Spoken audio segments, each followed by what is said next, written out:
What if I told you that there's a TV box that says it can give you access to thousands of movies, series, and live channels? I'm listening. Sounds great, right? But there's a catch. It lives in what I call a very legal gray area. Disclaimer for this video, I am not a lawyer and I am not a copyright expert. I'm also not advocating for or promoting sales. As a reviewer, I feel that I have the responsibility to keep you informed of all the products out there and the potential concerns that you could have with them. And the truth shall set you free! Onto the video. StreamX contacted me and sent me their X2 Max, which is a very highly spec'd Android TV box. Talking about specs, it's a powerhouse with a very powerful CPU considering it's for a TV box, 4 gigs of RAM, 64 gigs of internal storage, and a gigabit Ethernet port. The hardware alone is impressive. It's fast, it's smooth, and more than capable of running pretty much all Android-based TV apps. Even though highly spec, the question is, does it justify an almost $400 MSRP? We'll get to that. Setting it up is just like any other Android device. Unbox it, connect to Wi-Fi, sign in, and you're good to go. But here's where things got interesting. The first thing that you see is a disclaimer. We take no responsibility for what happens next. Immediately, images came flooding into my mind of me as a child hiding under a blanket hoping not to get in trouble.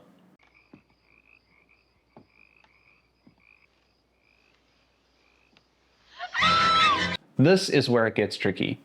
The X2 Max doesn't come with any content pre-installed.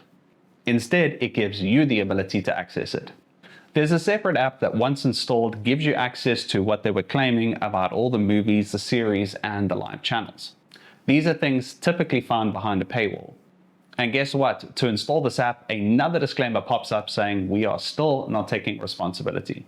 From my research, devices like this have been legally challenged before. The key issue, if you're accessing copyrighted material without the right licensing, that is considered piracy or is the definition. Again, I said I'm not a lawyer or a copyright expert.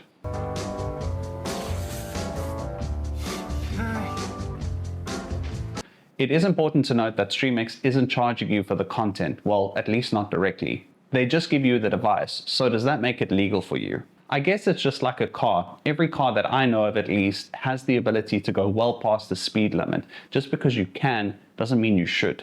At the end of the day, it is your decision. I just personally can't recommend this device because of the potential risks. As my gran always said, let your conscience be your guide.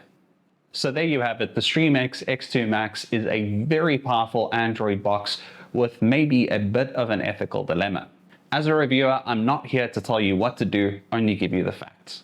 As always, please ask any questions that you may have in the comment section below. Give me your thoughts and what you think. Look forward to seeing you in the next video. Cheers. Goodbye.